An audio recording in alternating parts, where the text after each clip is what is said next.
On this week's episode of Whitetail Cribs, we're stopping in Michigan to visit with David Farianc. David is a lifelong Michigan native that's been hunting for the last few decades. Get ready to hear some of his favorite stories from over the years and see some of the bucks he's tagged.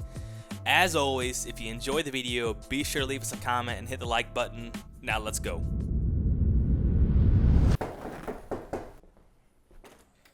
Hey guys, come on in. My name is David Farianc.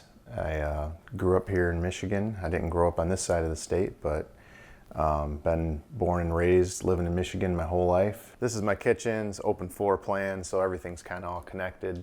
I've got a kitchen table here with my first bow on it ever. Martin Warthog. Killed my first 3 deer with this bow, and this is my first buck in 1998, and I couldn't have been prouder. And if you're not from Michigan, you don't know, but that's a big deal. Over in here, I got some of my my first bucks that were not even as big as the first buck I ever shot, but a couple of small Michigan bucks that I've taken over the years. This one right here, this right here is the only buck I've ever shot with a gun. Everything else is a bow buck. This is a shotgun buck. I don't have anything against gun hunting. It's just not for me anymore. And every other buck you see today will be a bow buck. So he gets a special spot right there in the music room. I'm a little bit of a metalhead, believe it or not. I used to have hair down to the middle of my back, but I still do play heavy metal and you can't stop me. All right, and over in here in the living room, we've got some, about 2006, 2003, I read a really important book. I read a lot of books, actually. Every book on this shelf I read, and a lot of them are just about deer behavior and whatnot. But there was one book in particular. Not doing a spot for John, kind of I am though, but when I read, this isn't the one, Pressured Whitetails is the one, but this is one of his books as well. 2003, I read that book and it changed how I hunted forever. It wasn't that I started shooting bigger bucks right away. You can't make big bucks happen. I started seeing more bucks and I started shooting more bucks. And just when you start seeing bucks and whatnot, this one's one of the bucks I was really proud of to take. Is a public land buck in Michigan. I was really proud to take him. I hiked over a mile back on public land on the east side of the state, which is a really hard area, and was able to take this buck with my bow. Then I started branching out a little bit. 2006, I went on my first out-of-state hunts that were actually successful. I shot 3 bucks in 2006, and from there, so I adopted full scent control and saddle in 2010. And in 2011, I drew a coveted Iowa tag. This buck right here, we call Grandpa Buck because he's so gray. November 11, 2011, we slept in that morning due to sleet, wind, rain, all the things that'll keep a hunter in bed. And we went out to breakfast instead. So I got on stand around 11:30. I was only on stand for about 15-20 minutes, and he came in and bedded down in a dry creek bed.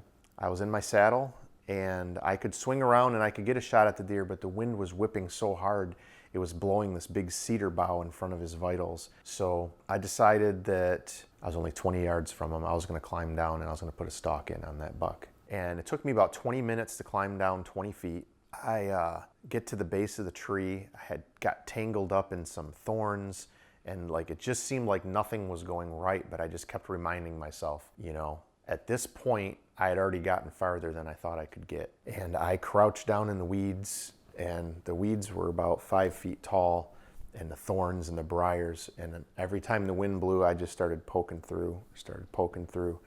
I got within 10 yards of the deer. I saw that he finally saw me. And I knew at the next wind gust I had to draw my bow. So wind gusted, and we're talking 35-mile-an-hour winds. It was very significant. When that wind blew hard, I drew my bow. He was looking right at me, and I shot him in the shoulder. He jumped up, but he immediately went down. I thought I got him. He stood up again. And when he stood up again, he started heading towards a fence line where I did not have permission, and I was strictly told never to trespass on it. And in my caveman brain, I knew that if I was going to have that deer, I had to do something. So I reached for another arrow, and my quiver was in the tree. I reached for my knife. My knife was in my backpack in the tree. I didn't have anything. And the next thing I saw were my hands grabbing his antlers. as he tried to make it up the bank and over that fence.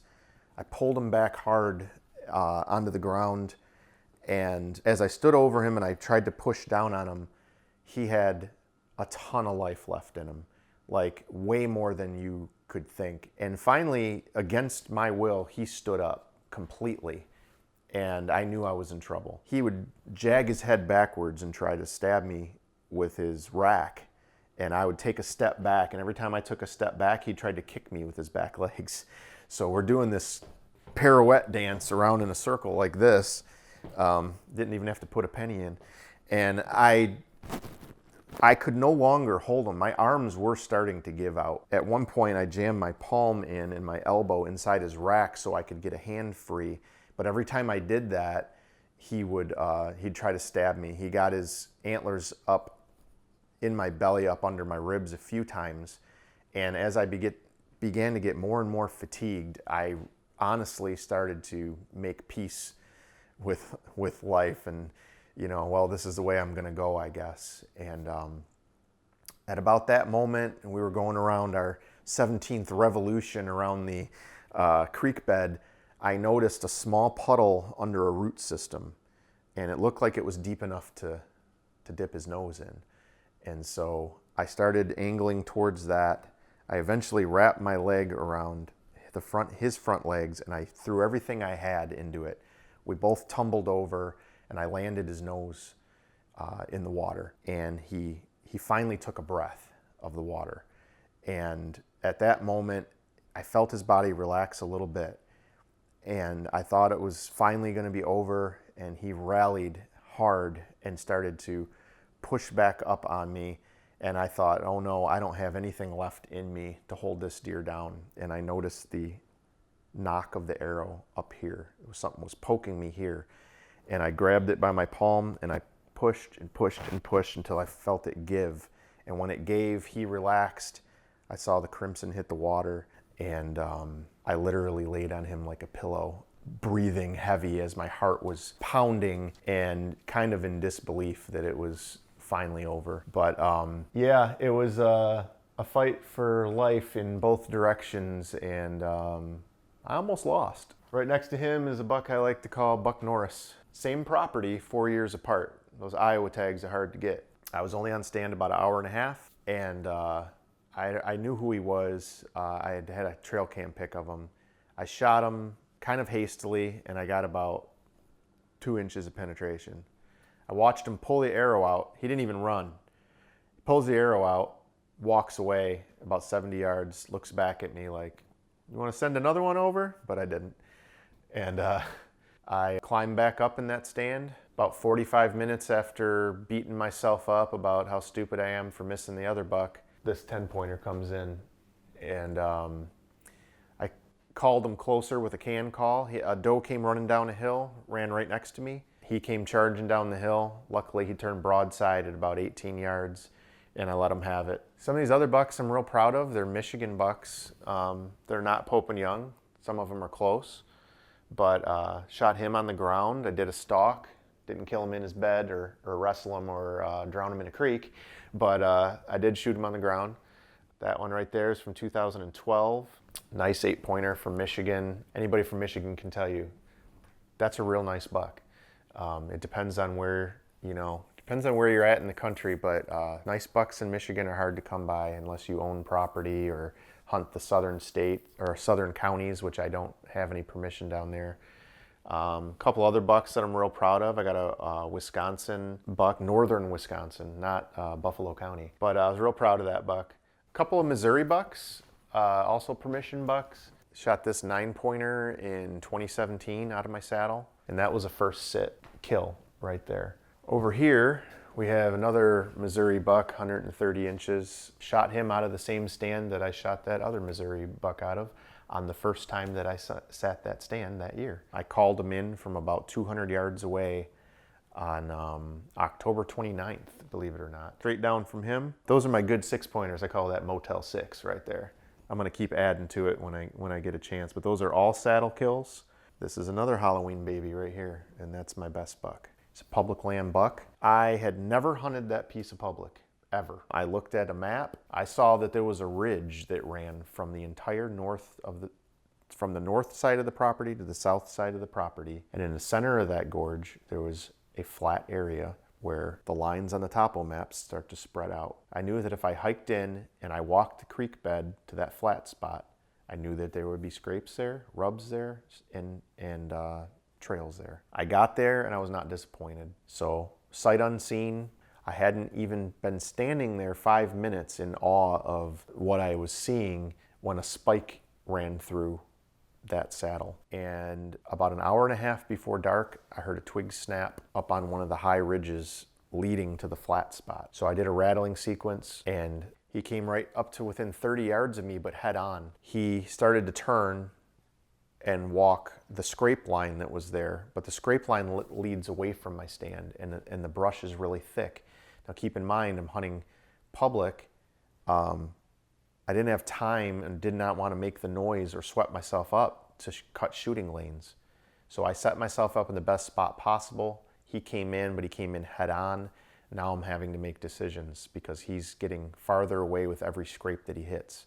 So he's got 6 scrapes to go. The last scrape has a basketball-sized hole in it. As he starts to get his vitals into that basketball-sized hole in the brush, I draw my bow and I hear noise up on the ridge, and I look up on the ridge, and there's another 130-inch buck up on the ridge, and he's starting to skirt down towards my stand.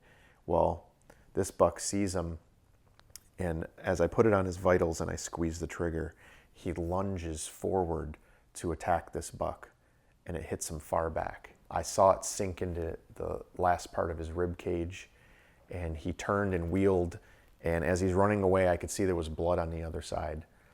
And a gut shot deer is nothing that anybody wants, but a gut shot deer is a dead deer.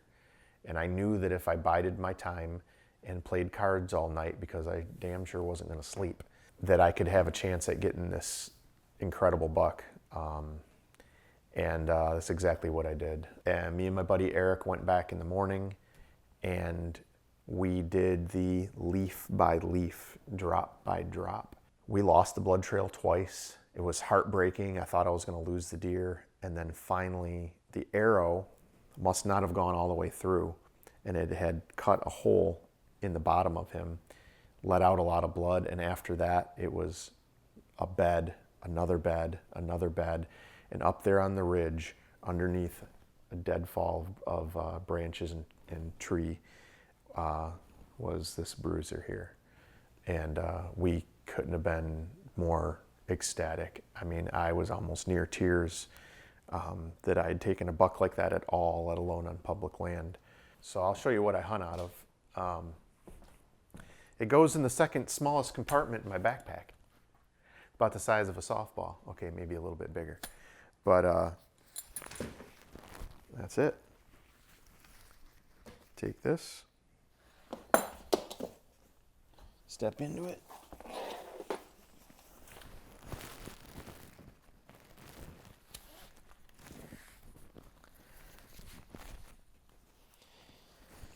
I wrap this around me, just leave it like that. I walk out to my spot. When I climb up my tree, hook this up on one loop when you wrap around the tree. Hook this up on another rope that's down here, like that, on public.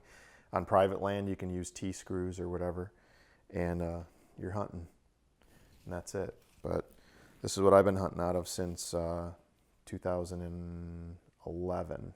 2010, I had a trophy line saddle, and then this was made for me.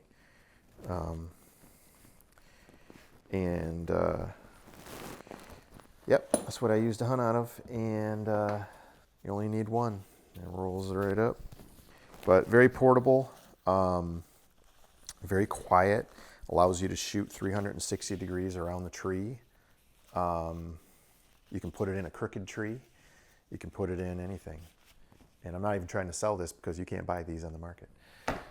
But just what I use to hunt out of. So I think it makes me more deadly. And who doesn't want to be more deadly in the woods?